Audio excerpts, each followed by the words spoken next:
Hi, everybody. My name is Barrett Laurie. I am so glad you are with me today. I am so excited to be chatting with my friend Ellen Boyd, the screenwriter and phenomenal novelist. But before we get into that, I'm going to say a quick hello to all of the folks that are already here in chat. Hello to Lauren Adele. Also up above, Mercurial Writer is here. Hello, hello. We're so glad to see you. Devin is here. Devin Cutting, MVP of AuthorTube. Just Eva, hello. How are you doing? Time from being a domestic goddess to say hello. We appreciate you. Anita, good to see you. Also from Nova Scotia. Yes. Oh, Amelia, welcome. Love ya. Tell your husband hello. Okay, so we are going to be talking to my dear friend Ellen Boyd, and I have a lot of fun, exciting things to talk about with you guys tonight regarding Ellen. I have some tea to spill about Supernatural, y'all, which was a big fun surprise, and I can't wait to talk to her about it. So hello, Crow. Good to see you. That's okay. Wanted to say hello. We love you. And Amelia, yes, hello. Oh, Morgan's here. Good to see you, Morgan Lee. And CB, good to see you. It's late over there. Appreciate you lurking and listening.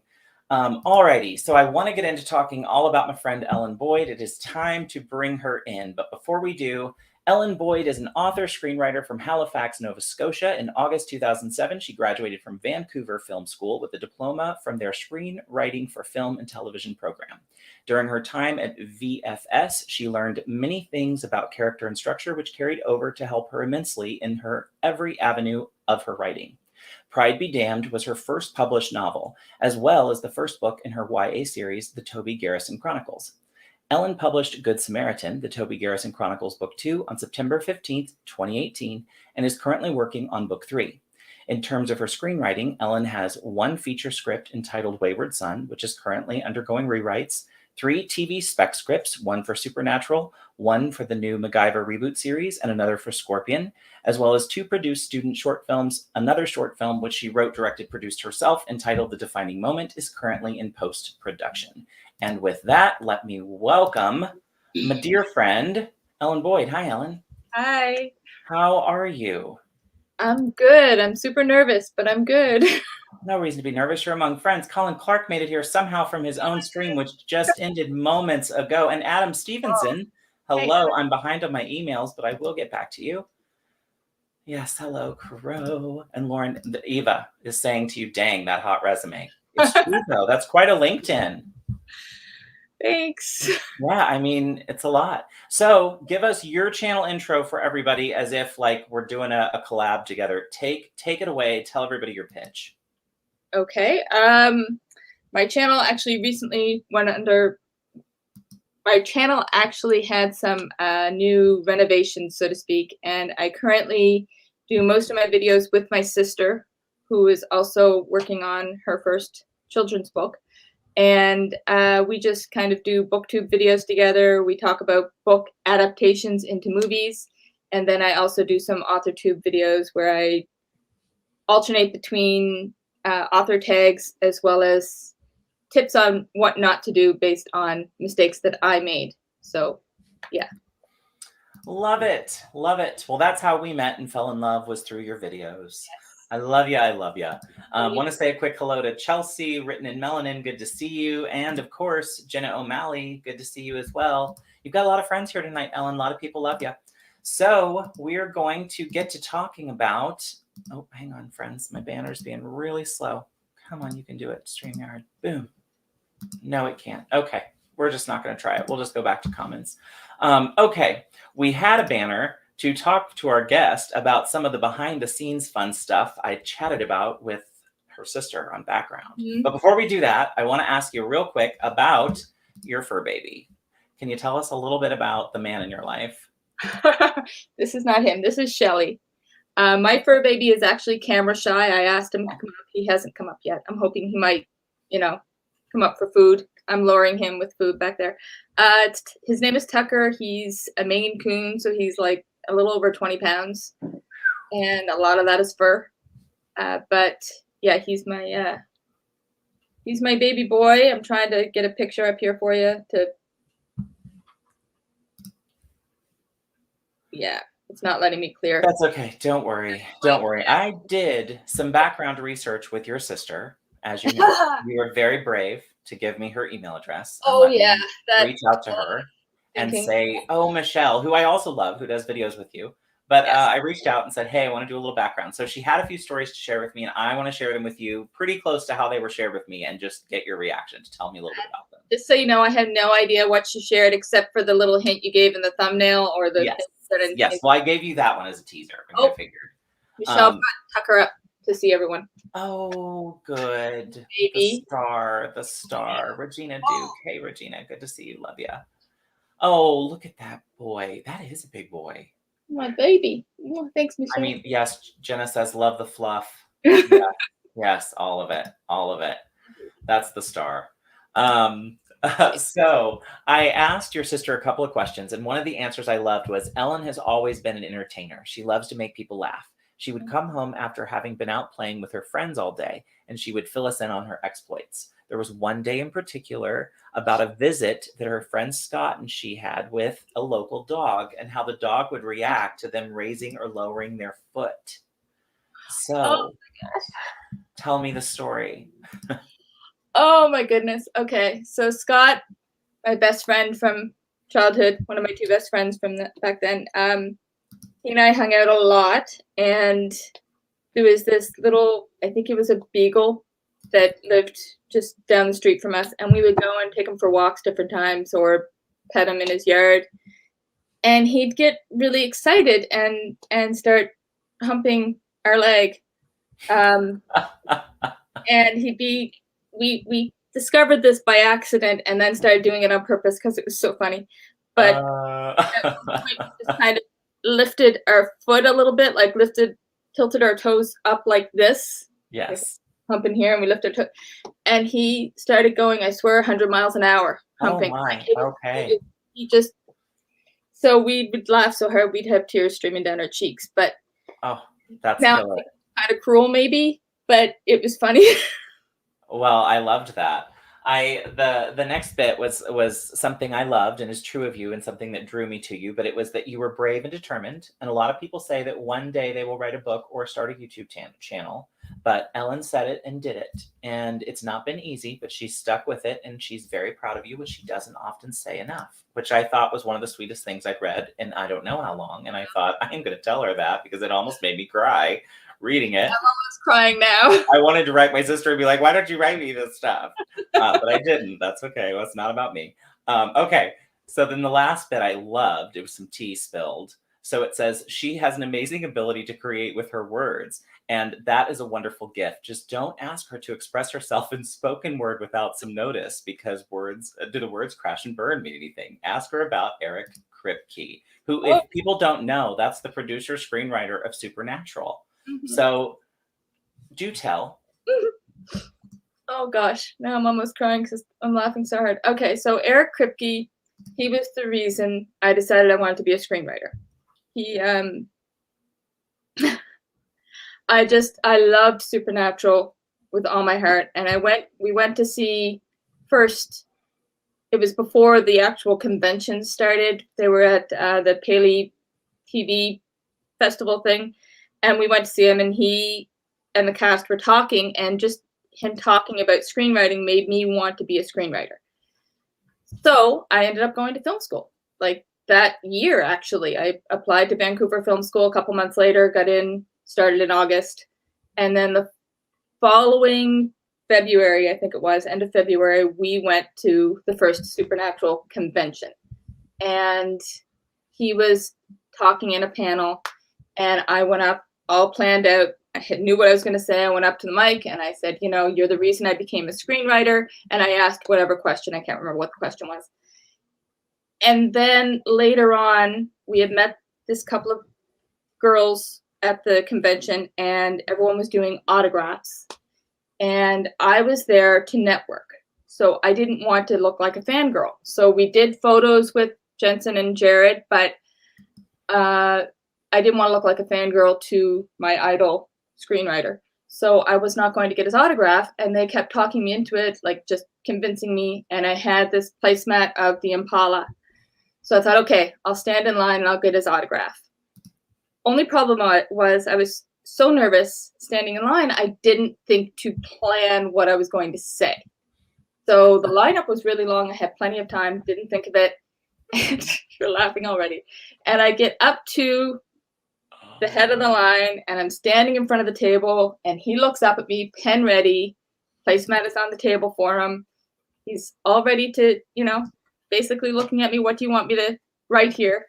And I looked at him, and I froze. And all I could say was, me, screenwriter. That's all I could say. My sister, Michelle, ended up having to talk for me. No. Tell him why. Oh no, that is. It was the most. That is just. Yeah, that's every writer's worst fear. It's like every pitch we've all worried would happen just that way. Oh yeah, I know. And it is now the story that is told pretty much at every family gathering. I even have close friends who come over for dinner, and they're like, "Oh yeah, me, screenwriter," and I'm like, "Shut up." But I laugh about it. It is funny. I don't actually get upset when people mention it. But it was the most. Yeah, there were so many embarrassing moments at that convention for me. It was unbelievable. I almost got tackled by a couple bodyguards. It was fun. Here's a good and also dangerous question to answer. Adam Stevenson, the man, the myth, question asks, I just finished Supernatural. What did you make of the show finale? Yay or nay? You go first. I actually heard so many mixed emotions about it. I didn't watch it. Minefield. I'm scared to watch it. I saw a clip on YouTube, and it might not be all that bad, but I know my favorite character on the show dies, and I don't think I'm ready to emotionally handle that. Adam Stevenson says that was a major fangirl moment. Yes. And Lauren says, at least your sister was there to help. 100. Yes. My hero. Michelle in the clutch. Yeah, 100%. Oh, look who's here. Books by Adrian. Buenos tardes. Hello, good to see you. Crow says, I missed the Supernatural story because my internet lagged. Rewinding now. Oh, yes. Well, yes, you'll have to catch it. It's, oh boy. Yeah. I mean, here's the thing. Everybody's had that at a pitch contest, though, right? So that's like 100% writer. Like there couldn't have. When I read that, I was like, there couldn't have been. I figured it was going to be something like that, and so I was like, that is a perfect story to share for background. So that was 100% your sister. It was the sweetest back and forth, and props to your amazing co-host officially. Official co-host on the channel, Michelle. So you guys will love it. Go check out the Christmas videos. The one about the movie, The Christmas Story. Yeah, just go watch. It was fun. Lots of fun. I think it got broken up into 3 parts. So yeah. It was many parts of fun. So I'm going to read the blurb for the Toby Garrison Chronicles that you sent me, and then we're going to talk about the series on the other side. So the Toby Garrison Chronicles is a contemporary young adult drama suspense series set in the United States. If you like action and suspense stories with lots of feels at the end, minus some melodrama, then you'll love this series. With 2 books so far, with another 3 to come, this series starts off with Pride Be Damned. Just a few short months after losing his mom, Toby Garrison has to now find his missing father in a small town run by a corrupt county sheriff who seems to have no interest in helping him. Facing off against the sheriff, 2 thugs, and secrets he had no idea existed, Toby is all on his own, until Jake, the Special Forces uncle he barely knows, shows up to offer his assistance. Can Toby trust Jake? More importantly, can he afford not to? The story continues with Good Samaritan.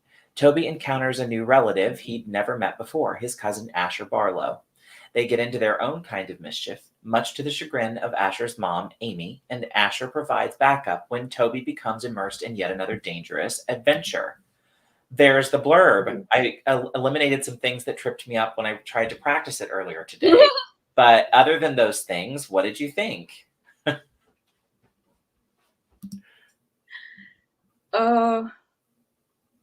I eliminated the ages because I kept tripping over them when I tried to read them earlier. That's what I eliminated. There are 2 ages. Our main character is 15. The younger one's 13.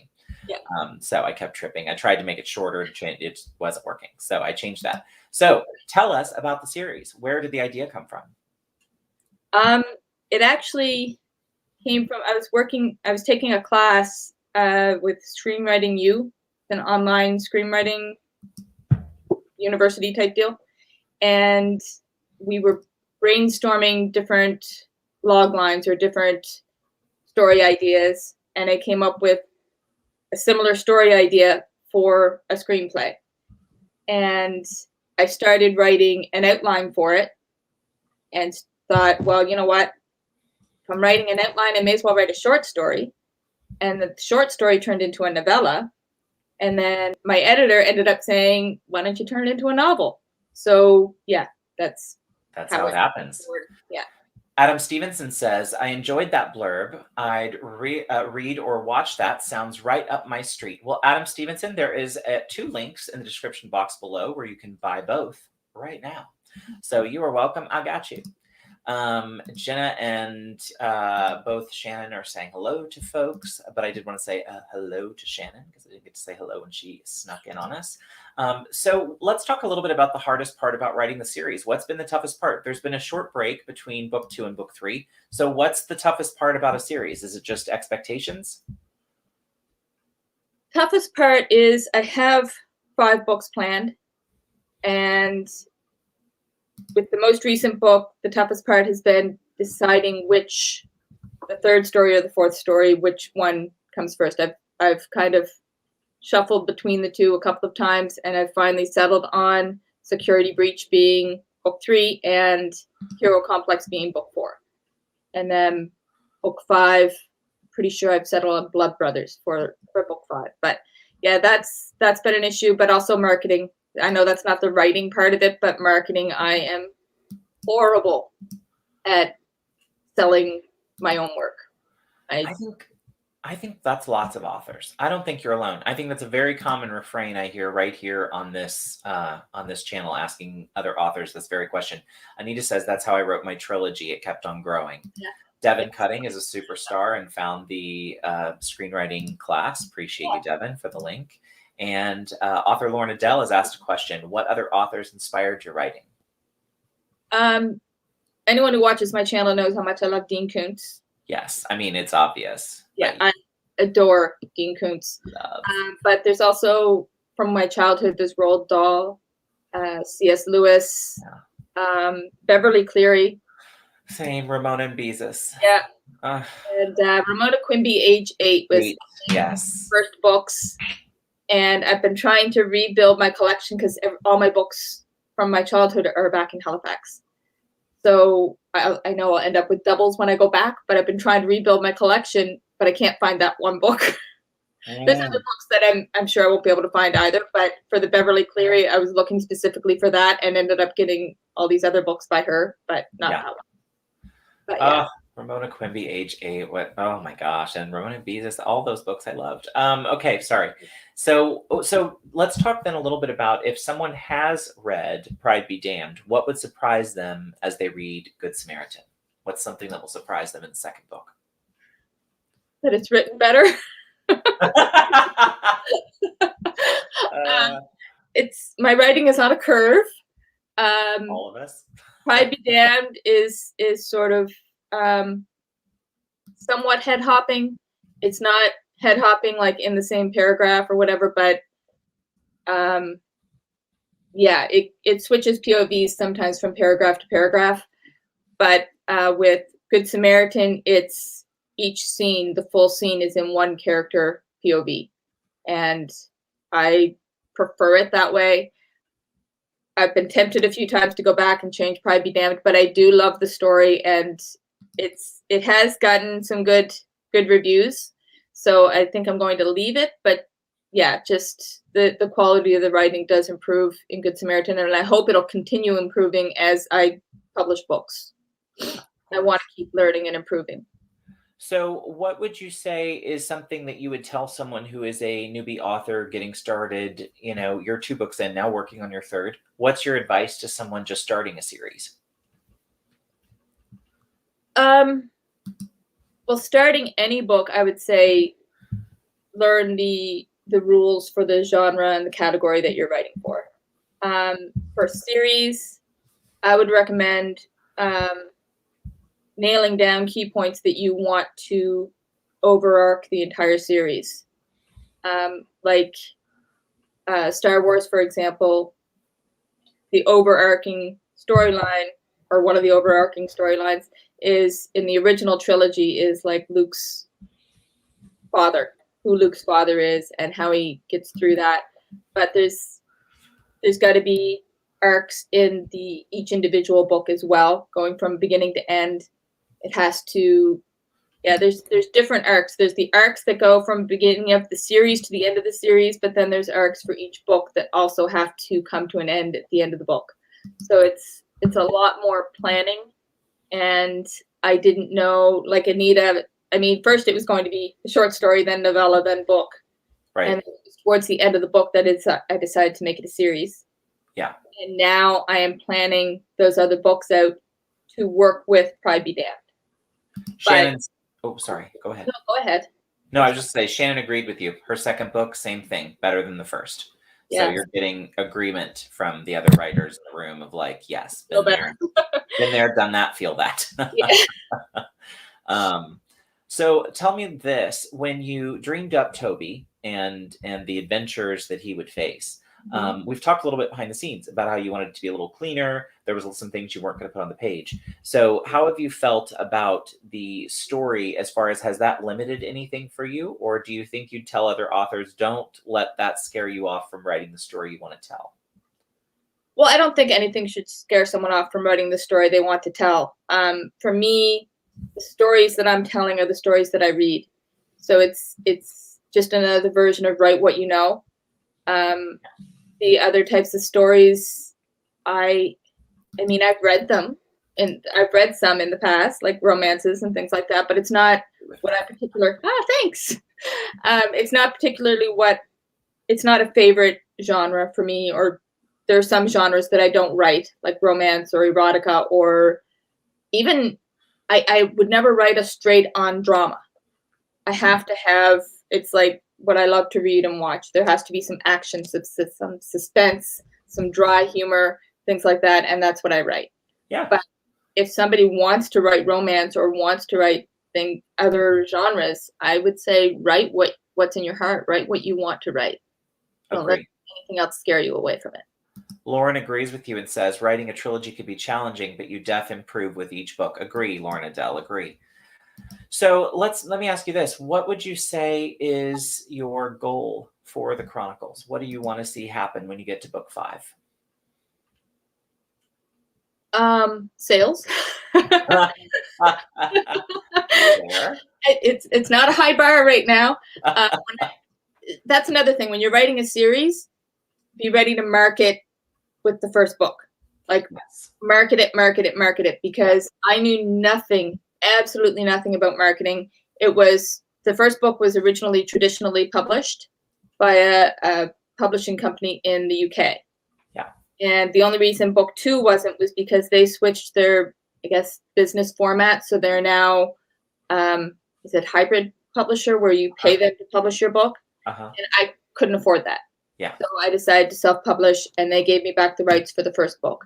Yeah. But I was extremely camera shy when I first wrote this, so I didn't start a YouTube channel, or it didn't even occur to me to start a YouTube channel. I was terrified of doing author like presentations, reading in front of a crowd. I did conquer that fear, but you have to be ready to market the first book, because the first book is key. And I mean, it is possible for the series to become well received after that, but it's just harder. It's harder to promote book 2 when nobody's heard about book 1. So by the time you start promoting book 2, now you're trying to promote 2 books at the same time. So it's yeah, I'm hoping to get better at marketing and actually sell more books. Speaking of marketing, Shannon asks, what kind of marketing do you do? ST Houston, Shannon. Thank you. Good question. I'm still researching that. I mean, I took a class on Skillshare for marketing, and I created a landing page for my book. or for the series, I should say. And I'm looking into, because right now, even with book 2, I wasn't all that great at marketing. I was just learning the ropes. So now I'm researching for more marketing and better marketing to do with book 3.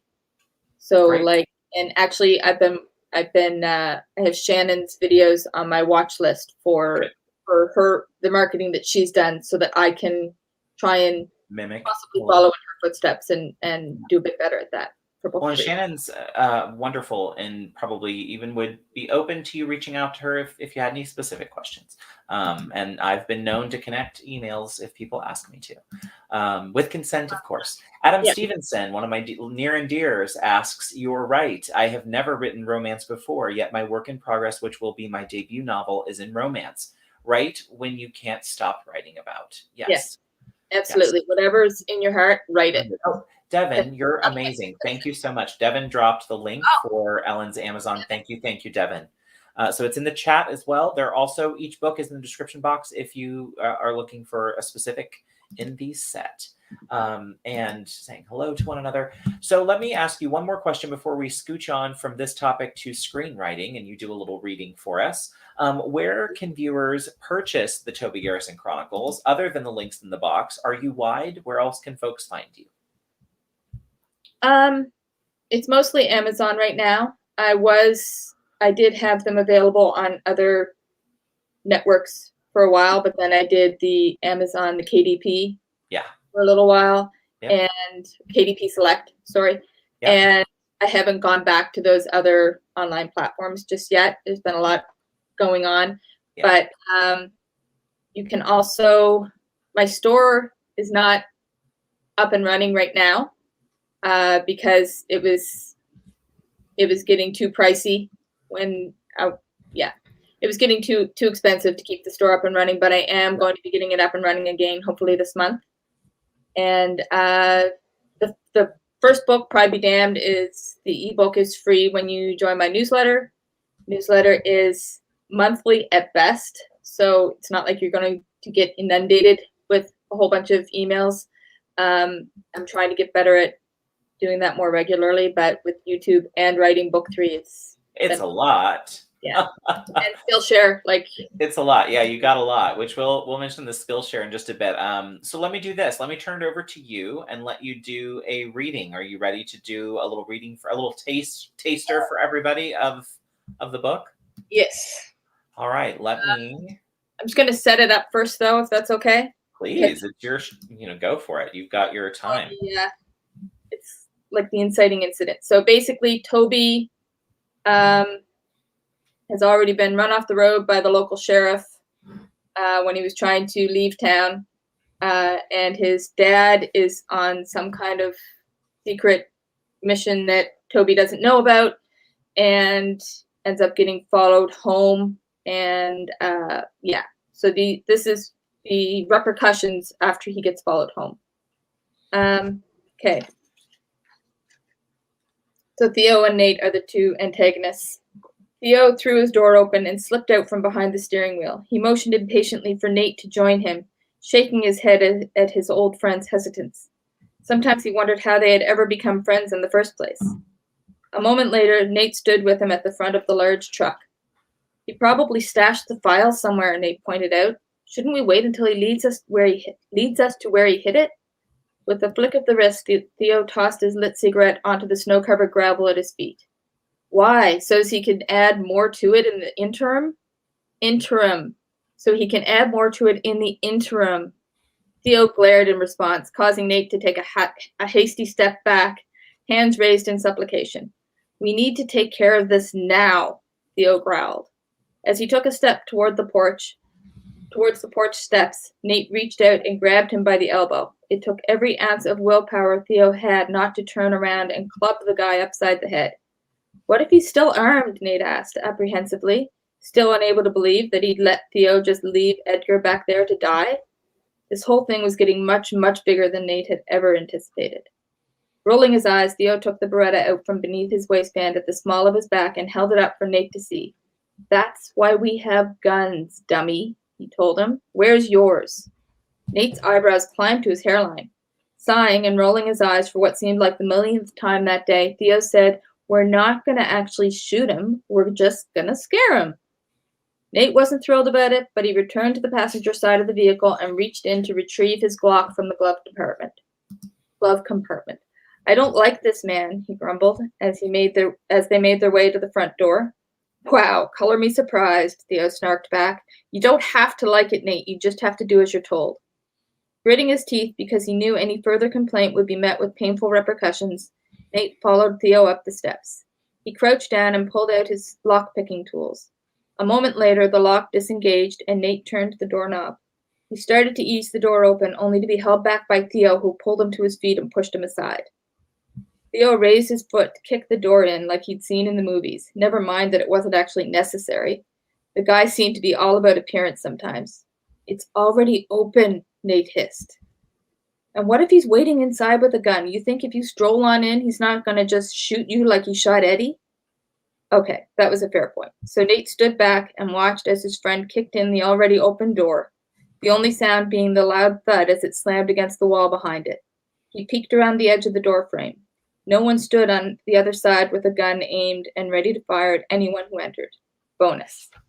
They both stood on either side of the door now. Nate pipped back any sarcastic comments as Theo did an unnecessary 3 count and charged into the house with his gun held out in front of him. "Put the phone down, man," Nate heard him holler 2 seconds later. Keeping his back pressed against the outside wall of the house, Nate considered his options. To run now would result in certain death, even if Theo didn't want to kill him, a sentiment which Nate couldn't be entirely sure existed anymore. If their employer told Theo to do it, he would. It was like the guy was brainwashed or something. Nate couldn't remember him being this crazy when they first left the orphanage all those years ago, committing only minor transgressions and misdemeanors, mostly to keep from starving to death. It was only recently that they'd started loading their guns with actual bullets, something Nate still forgot to do half the time. In retrospect, he could see that the change in his friend had been gradual, but it was too late to back out now. So taking a fortifying breath, Nate held his gun up in front of his chest the way Theo had taught him, although he was pretty sure Theo had learned how to hold a gun the same way he'd learned the thrill of kicking in doors. Action movies. Gripping the Glock in both hands, Nate rounded the corner and entered the house. Their objective was standing at the other side of the living room, hands raised in the air. The telephone receiver was held tightly in one hand, eyes flicking between Nate and Theo and the stairs behind them. Nate's eyes widened in shock, as without any warning at all, the guy, Steven, Nate thought as he tried to recall the details of the job, tossed the receiver aside and made a dash for the stairs. Bang!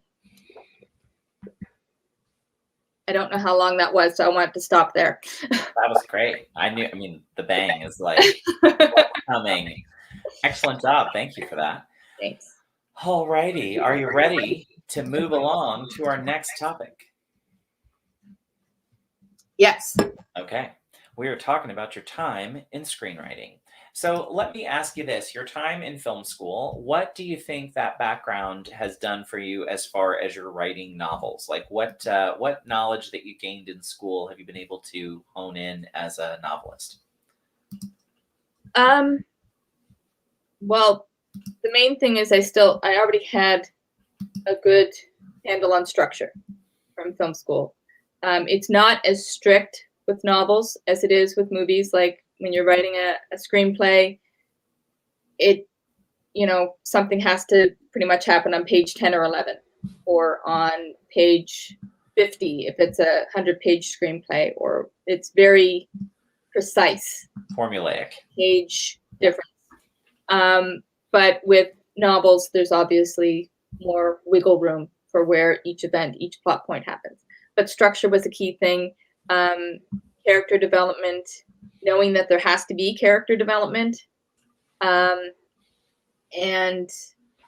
I remember dialogue class was a trip for me because the instructor, I still to this day don't know how I did it, but I kept getting dialogue wrong. Like I think it was something about being able to write the dialogue backwards and have it work if you read it backwards or forwards or something along those lines. Mm-hmm. And I just kept trying, and I finally succeeded, but I have no idea how I did. I don't know how I succeeded. I was thrilled because he was thrilled. He was like, "Oh, great job. You know, you did a really great job on that." Stopped me after class, said the same thing, and I have no idea how I managed. I don't know what I did differently, but yeah, basically you have to know dialogue backwards and forwards is what I've figured out. Yeah, I love that. I think that's a good connector, and I think it makes sense. And a screenplay would be much more dialogue anyway, so that makes perfect sense. What about for screenplays? Is that something in your past, or will that be something in your future as well? Do you see yourself writing and selling screenplays into the future? Not right now. I don't think so. I think I found my passion in books. Yeah. I tend to write more than what a screenplay wants. Like, I mean, you have to have tight writing in books as well, but with screenplays, it's even more so. It's lots of white on the page and as little description as possible, and it's always a fine line between where the writer's work stops and the director and the actors start. So it's, yeah, I prefer writing books, and I might write a screenplay again. Who knows? But at this point, I'm loving writing novels. What's the difference between a screenplay and a spec? Spec is like a speculative screenplay. So it's when I wrote a spec screenplay for Supernatural, Scorpion, and MacGyver, it was basically to have, well, Scorpion and MacGyver, I believe, were for competitions, but it's regardless the reason. Oh, actually, so was Supernatural, but it provides a sample of your writing, so you can. It's never going to get produced. Right. So it's like a query, kind of. Yeah, sort of. Yeah. Interesting. So because of laws in place, it'll never get produced, but you would send spec scripts to a prospective agent or someone wanting to hire you or something like that. So what is the process for selling a screenplay or a spec script? Like when you went about it, although you said something about a competition. So, but what is the process normally if someone wanted to do that or look into that? Okay. Now, one thing I did forget, spec screenplay, if it's an original screenplay, is an example of your writing, but it can also potentially get produced. It's just TV spec screenplays for like existing TV shows wouldn't be. So with spec screenplays, if it's an existing TV show, you would basically use it for competitions to get recognized by screenwriting competitions. And then if it's a feature screenplay, an original idea that you had, but you're writing it without getting paid to write it. Yep. Considered a spec screenplay. It could potentially get produced, but it's also sending it out to agents or to agents, essentially literary agents. And interesting. So similar to TradPub, kind of. Yeah, but you start with a query. You don't just send the script. Sure. You start with a query, ask if you can send it. But yeah. Interesting. Okay, so Mama Maggie Ward, Penumbra MM Ward asks question, which is easier or harder, converting a screenplay to a novel or converting a novel to a screenplay? I would think, for me personally, harder would be creating a novel to a screenplay because of the whole,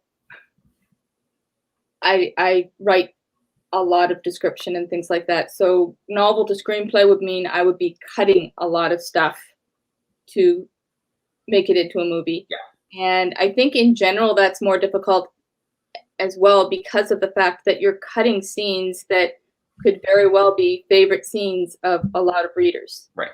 That's or you're rearranging base because a lot of stuff doesn't translate well to the screen. So you have to find another way to make it visual. Yeah. Screenplay to novel, you're basically adding stuff. So SD Houston asks Shannon, question, is that your planning behind you? Sorry, I think there's a specific name, but I don't remember it. Can you tell us how you plan your time as a writer or YouTuber?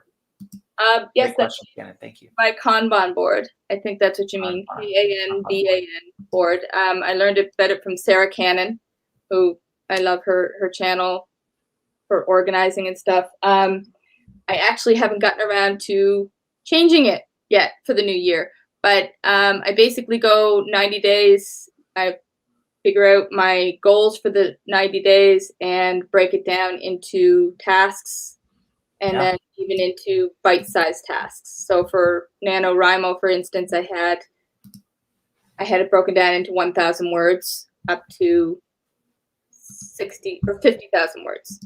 Wonderful. And I moved it down to get her done. It's like Yep. get her done in the middle, and then yeah, baby for done. And I put it down for that day, and then when I finish it, I put it down for yeah, baby, done. So Wonderful. I have it divided up right now as my writing goals, my marketing goals, and my personal goals. Cool. Cool. And you have some videos on that, though, on your channel, correct? I do have a couple, yeah. That's what I thought. I've watched a video or two on the Kanban board there because that's where I heard about it. So check out those videos over on Ellen's channel. It is in the description box below. We're going to talk a little bit about Ellen's channel. So that's a wonderful transition point. So why don't you tell us a little bit about your channel and what folks will find over there when they head over to see what's going on there? Okay. The older videos, I started out trying to figure out what my niche was. Oh, I'm going to take the glasses off to get rid of the glare. I started out, it was hard to figure out my niche. I started out giving writing tips, but had major imposter syndrome. So I stopped with that and started doing author tags and what not to do, mistakes I made, don't make these mistakes, that type of deal. And also booktube videos now with my sister. She had joined with me not last Christmas, Christmas before in 2020, and we did some Christmas adaptation videos. And actually in November of that year, we had done videos on like favorite bromances and things like that. But now she is a regular fixture on my channel, so we will be doing regular adaptation videos and probably some other book tag videos and booktube tag videos. I'm so excited for that. I'm going to real quick, while you're live, and it's hard to say no, that I'm going to say you should apply for this. But this is a perfect time for me to mention my dear friend, Nia, the Vixen of Fiction, is looking for some co-hosts for an adaptation show. And I mentioned you and your sister to her. Oh. So I hope that when she posts about it in the CGL Facebook group tomorrow, everyone, it's open to everybody. She's asking anyone in the CGL universe to please apply. But they are looking for co-hosts for a new channel in 2022 on her channel that is all about adaptions of books to film. So I thought of both of you and mentioned you to her. So yeah, Michelle's somewhere at home watching going, no. But yeah, you're welcome. I'll watch it on TV probably, but I will, I'll ask her. Yeah. So think about it. And even if it was just you, I think it'd be an interesting collaboration for you in 2022. I'm love to hear that Michelle's becoming a permanent fixture. I think you guys are great together. I love watching you play off one another. I think you have a great dynamic and folks are going to love it. Oh, look who it is. Hi, my sister. Michelle Wade. Michelle, oh, my voice. I don't know what's happening there anymore. Michelle Wade is here. So I'm so glad to have you both, though. That's wonderful. So let me ask you this. Any dream collaborations in 2022 that you would love to see happen that we can go out and put the energy out into the atmosphere? You. Please, here you sit. We wanted to collab with you, and I think it was Pippi Longstockings. Oh. Wanting to do, like, I've never read it. Michelle read it, but I still think you've got to read it. I mean, I reread it about every 5 years, 4 or 5 years. It's one of my favorites. Okay, well, I'm looking forward to it, but we wanted to do it and then do like a combination collab with Michelle's Manifested. We wanted to do a collab with you. So yes, well, let's do it. Well, let's figure it out for 2022. I can't, that's only fair. I put you on the spot for someone else's show with like almost 3,000 subscribers. So it's fair that you come back to me and be like, well, your turn. There's also a collab I've got planned with Colin, I think in January or February. I'm not sure when. And I don't even know if it's officially a collab. I've never known for sure what that is. He wanted to have me on his channel. So yes, that's a collab. That's awesome. Are you going to do any live streaming in 2022? Yes. Wonderful. Will you have me on to play with you on your live streams?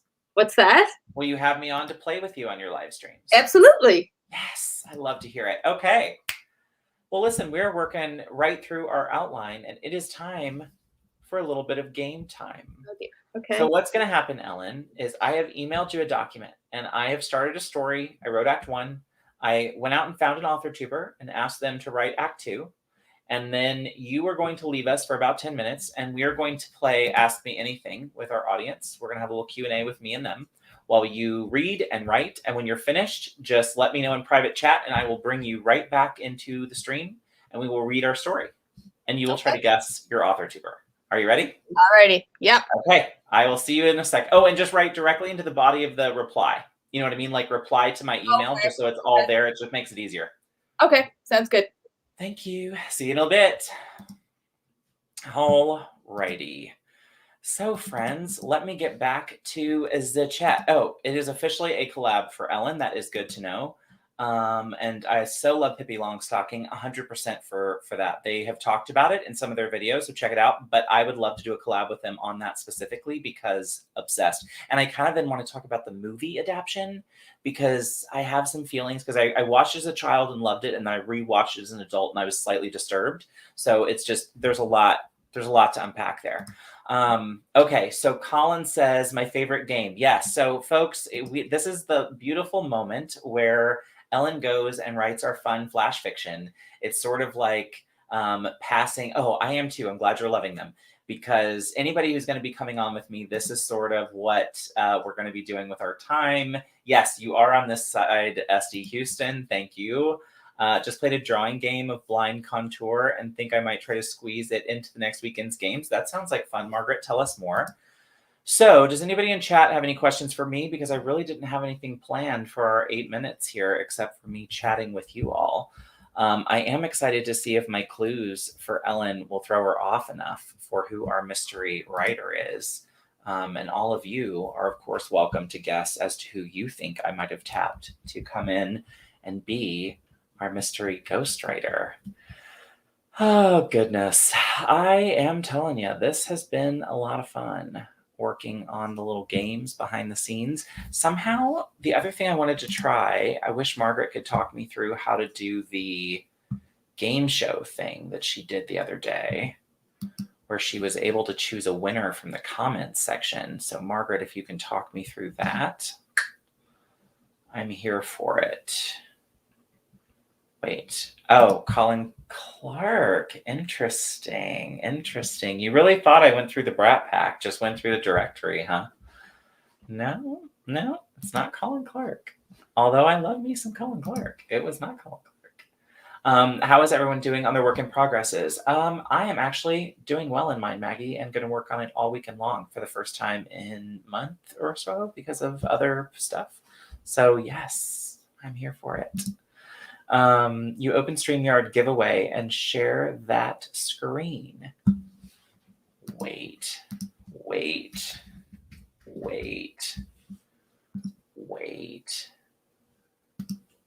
Margaret, what is this magic that you speak of? I'd have to spell giveaway though, which is clearly, it's a challenge at the moment. StreamYard giveaway.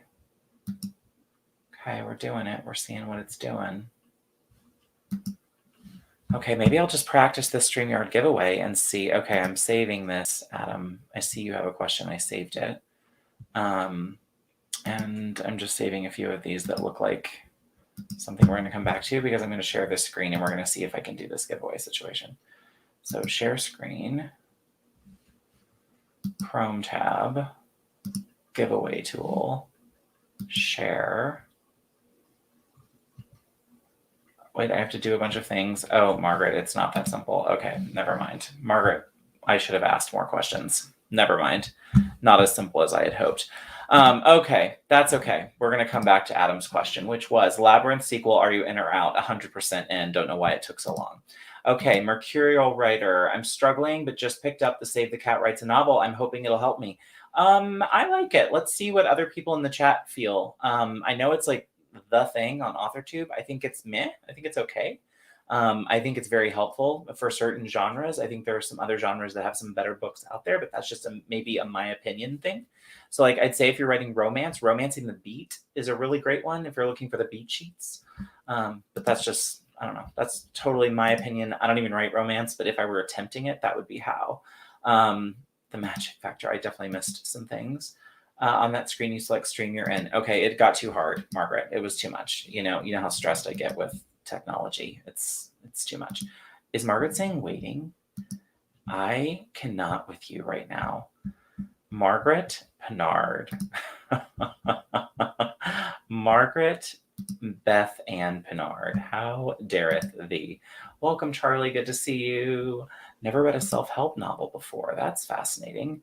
Oh, this is huge. Got a BookBub video recorded today and lots of writing done. That's exciting. A BookBub thing. Thanks for asking. I'm sat the editor today. She loved 1 and 2. That's wonderful. No, Margaret, it's too hard. It's just too hard. Okay. My work in progress is slowly coming along. I am in an intense revision right now, so I can give it up to my CPs. Yay, I'm one of them. Send it to me. I'm ready. Jenna O'Malley says, agreed about Labyrinth, right? Like, what has taken it like so long? We're, yeah, I don't know why. Oh, okay, sorry. I was, I get stressed when things aren't planned well, Margaret, and this 10 minutes was not planned well, but that's okay. We're making the most of it. That's what we're doing.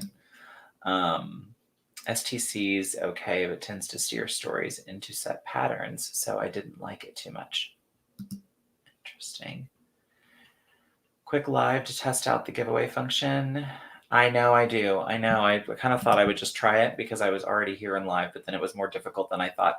Welcome, J.M. Seeley. Welcome, my friend. Good to see you. I hope you get that book soon. Let us know when you get it. I want to make sure it gets to you. I mean, David not being available alone. I'm going to start reading Ghost with the Cats onto my channel tonight. That sounds exciting. I'm here for it and loving it. All this chat, that's what I'm here for. Keep that engagement going, friends. You can even do it as a part of my team, Barrett. I'm in your team. By the way, Margaret, I got in your backstage last night. You should definitely change me to a co-host because I was admin and I could see all your business. And I could start a broadcast and like all the things. I mean, not that I would do that because I'm not ornery, but if I were, you'd want me to be a co-host. But it was fascinating, and I am going to need to do it. I just need to figure out who my team people are going to be, and I need to add a few team people. Here we go, Michelle. Tech stresses me too. Some electronics have barely survived an abrupt drive. Yes. Put the window. Yes. Yep. Me every day that ends in day. Let's play tropes we hate for 500. Name the trope you hate. Oh, I've got so many.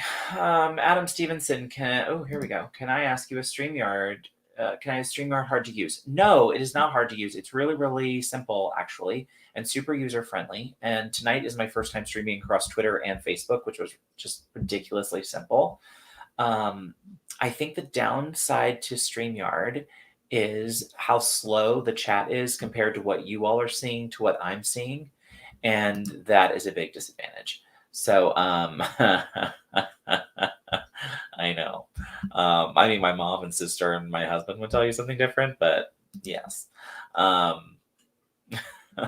That's one, Colin, for sure. StreamYard seems pretty self-explanatory. Agreed. I set it up for use, but haven't actually used it yet. Oh, let us know when you're going live, and I will come over and be all over. Oh, well, I've already seen you all live.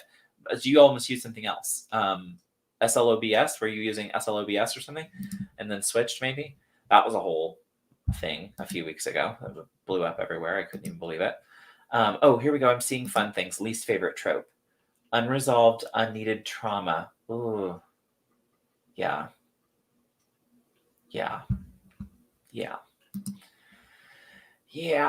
My laptop updated Windows the other day and the taskbar is now centered and it's driving me wild. Tech changes. See, okay, I haven't had Windows in a long time. One of my writing partners does, and we constantly have issues with like trying to make our tech talk. Even though I have Word and all the things, it's a process.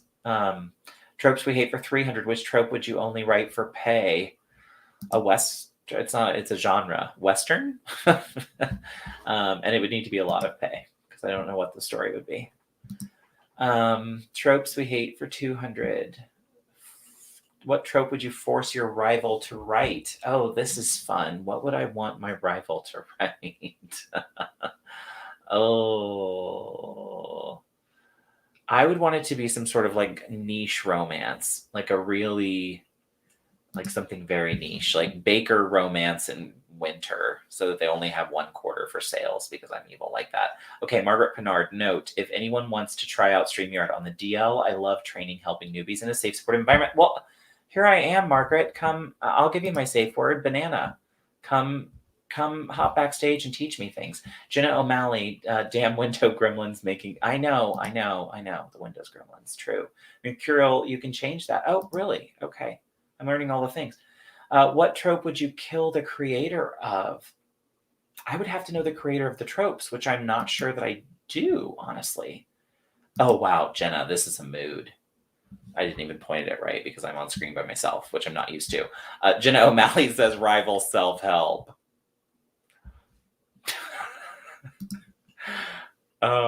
Is that me? Am I the rival?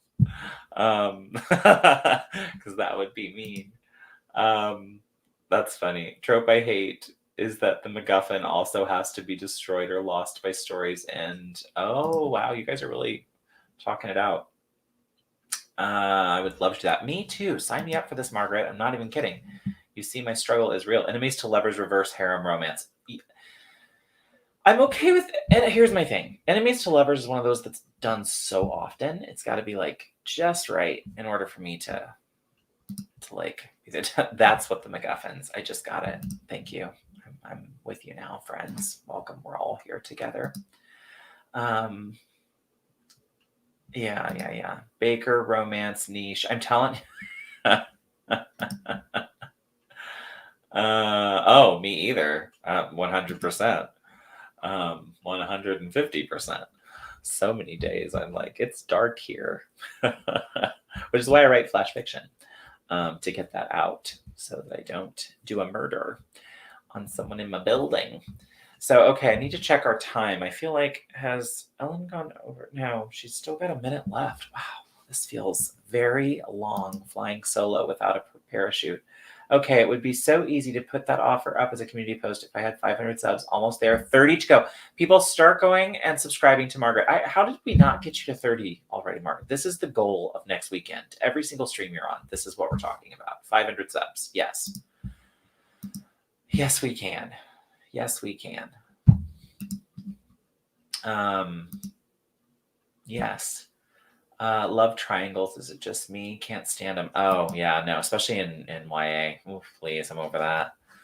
I've been over that for a long time, too. I know. We've done well, Maggie. We've done well. It feels very long, you know? It's like, it's probably equivalent to like going out for the talent show and you've only practiced like your song like 3 times when your mom told you to practice like every day for like 2 months and you didn't because you were like, nah.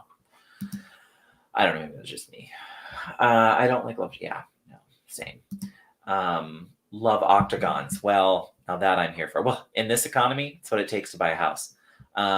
Okay, Charlie says, if it's done right, then it's okay. But most of the time, I know the outcome before the end of the first book. Ding, ding.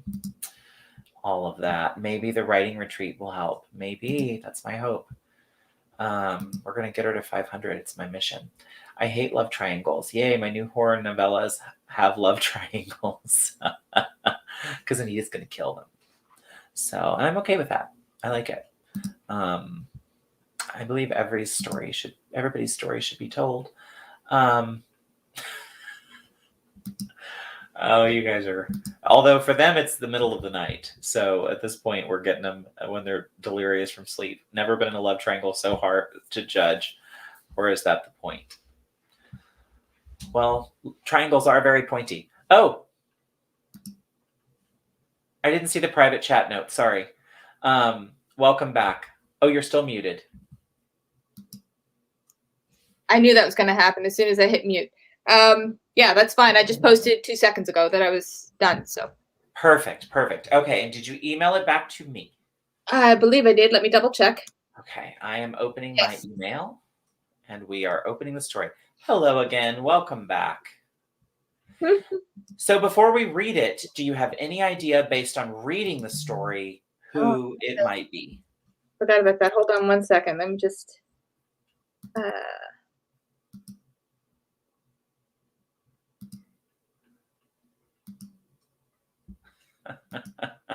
Because Anita, I know you and love you. That's how. I don't know. I'm kind of waffling between Colin or Margaret, but I'm not sure. Yeah. Okay. Interesting. Here we go. Oh no, Vixen and Fiction is blocked from my YouTube chat. Oh no. Okay.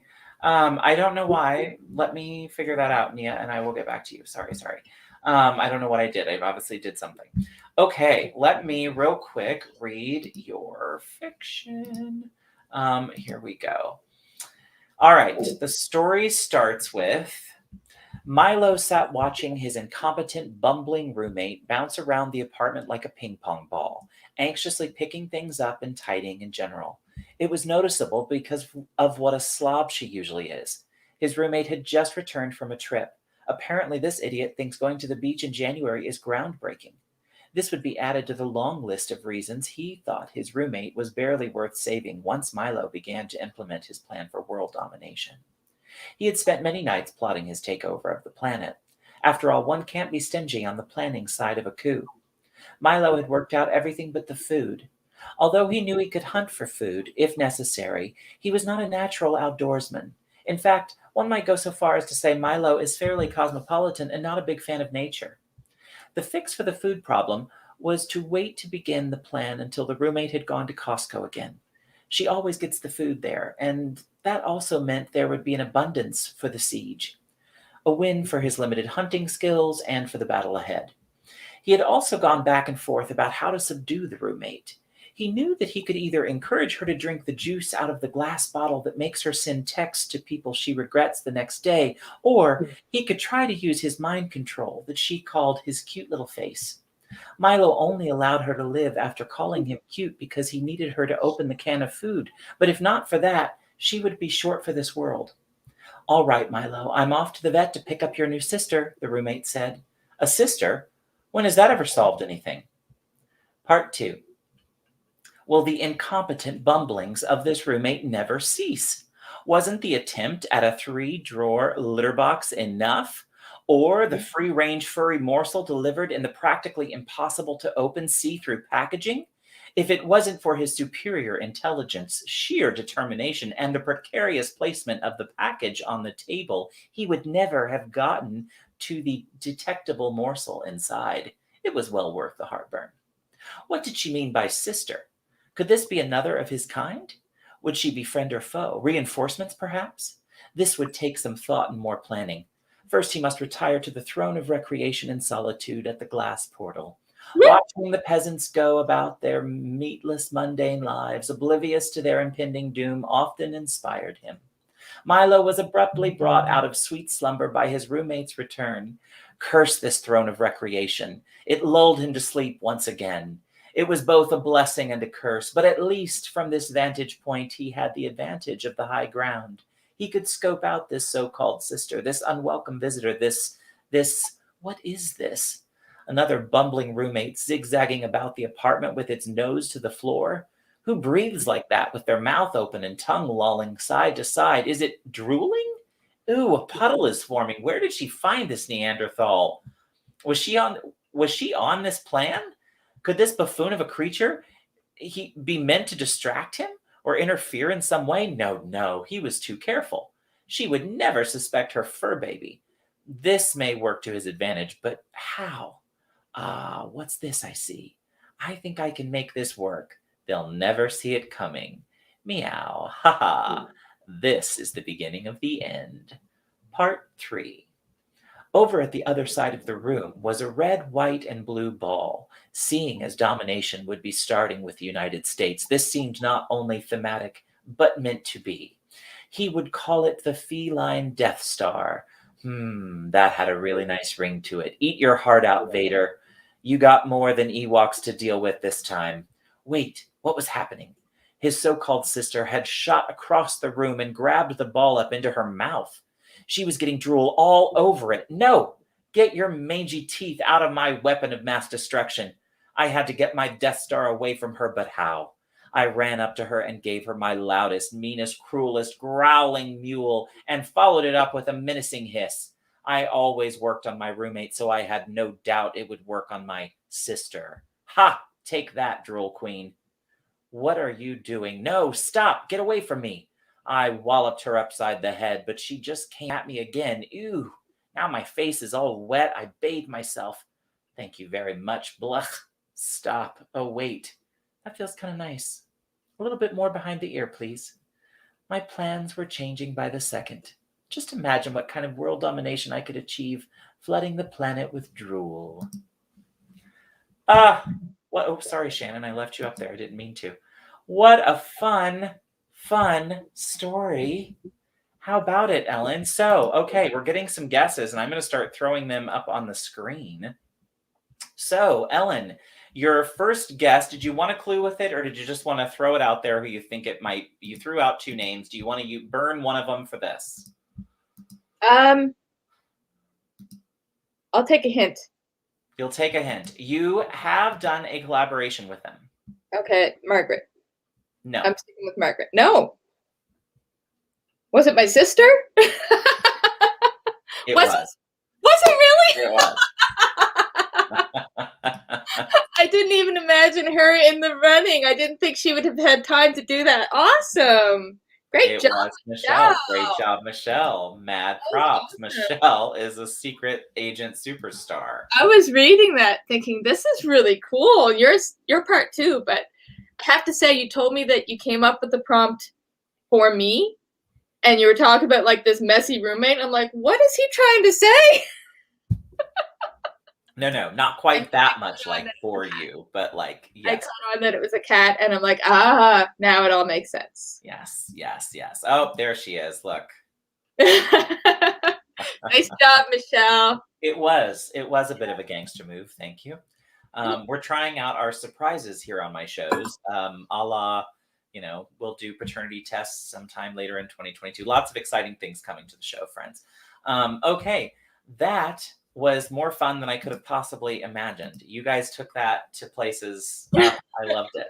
So, well, thank you, Michelle, so much for being such a good sport, giving me great background information. That was so great for the interview, gave us lots to talk about, and you were the best sport about the writing thing, and no fear at all. And I love that so much. So I want all of you to be sure and subscribe to Ellen's channel and check out their show together, because if you loved a taste of that story here, you're going to love their energy over on Ellen's channel. With that, Ellen, I'm going to turn it to you to give everybody a little outro love. Tell them about yourself, your books, you, all the things.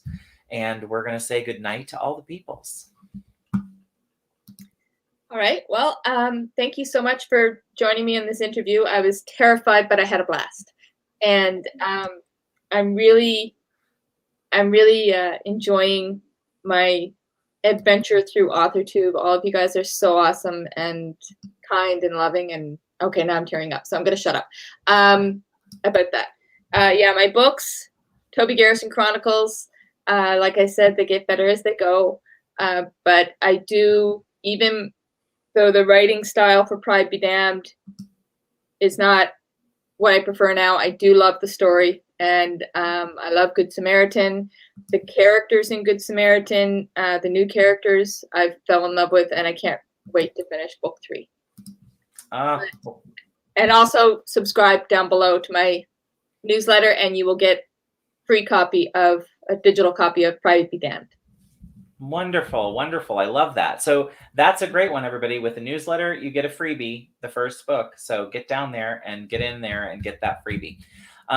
Thank you so much for this, Ellen. I see you've got some people that got some subscribers that hopped on your channel tonight. So that's great news. I love to hear it. And there will, of course, be more on the replay. I will add chapters, everyone, within 24 hours. Ellen, thank you so much. Michelle, thank you so much for this. And you all will see us collaborating together sometime again in 2022.